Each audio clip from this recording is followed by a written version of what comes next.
इस रहस्यमय घटना के लगभग 1 महीने पहले कॉलेज का कैंपस।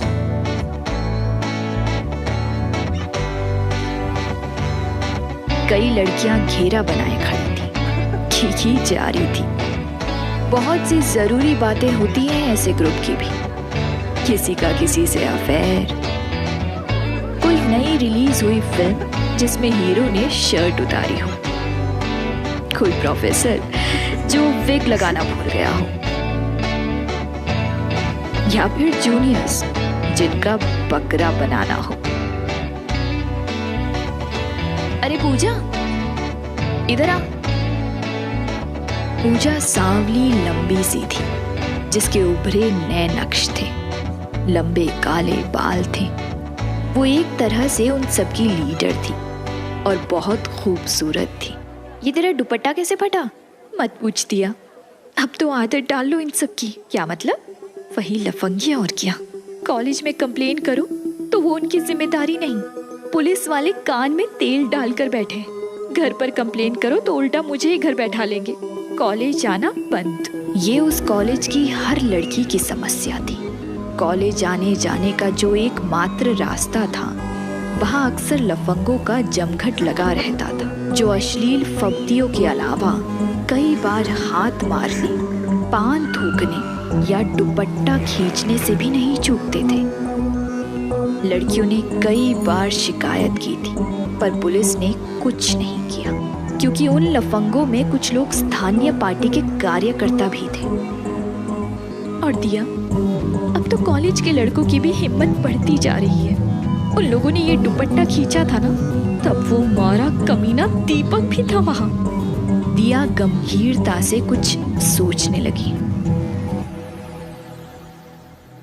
क्लासरूम, लेक्चर जारी था। दिया ने अपनी बाईं तरफ देखा। दीवार से लगी बेंच पर वो दीपक बैठा था। उसकी शक्ल ही बता रही थी कि उसके अंदर कितनी गंदगी भरी हुई है। दीपक दिया को अपनी तरफ देखता देख हैरान हो गया। वो मुस्कुरा दी। जवाब में वो भी हंसा तो गुटखे से रचे उसके घिनौने दांत बाहर आ गए। दिया उसे देख रही थी, ये उसके बर्दाश्त के बाहर की बात थी। कुछ देर बाद उसकी टेबल पर आकर कुछ पड़ा। उसने देखा कि वो गुड़ी मुड़ी कागज का गुटका सा था। उसने खोल कर देखा। तुम्हारे हॉस्टल के पीछे रात 11 बजे। उसने हैरानी से मुड़कर दिया को देखा। वो अभी भी उसे देखकर मुस्कुरा रही थी। वो गुब्बारे की तरफ फूलने लगा।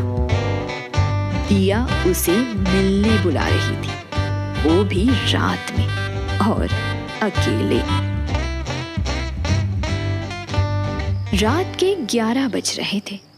वो बार बार खिड़की पर जाकर देख रहा था। कुछ देर बाद एक सीटी सुनाई दी उसे। उसने खिड़की से झांका तो बाहर दिया खड़ी थी और उसे देखकर मुस्कुरा रही थी। उसने जैसे तैसे खुद को रोका खिड़की से कूदने से। वो जल्दी से पलटा और एक वाहियात सी परफ्यूम की आधी बोतल खुद पर खाली कर दी। वो भागता हुआ नीचे पहुंचा, पर दिया वहां से गायब थी। दिया, दिया, दिया, अरे कहाँ गई तुम? अच्छा, झाड़ियों के पीछे हो क्या? काहे शर्मा रही हो? अरे खुद ही तो बुलाया था हमको। हैं? आए? अरे पीछे से कोई आया। ऊपर से उसके चेहरे और गर्दन को काले कपड़े से ढक दिया। कौन है? और झाड़ियों में खींच लिया।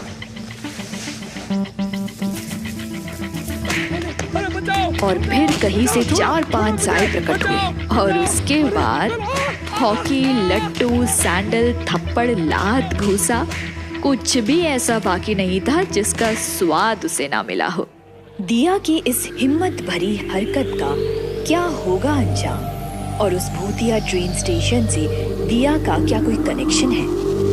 जानने के लिए जरूर देखें अगला एपिसोड।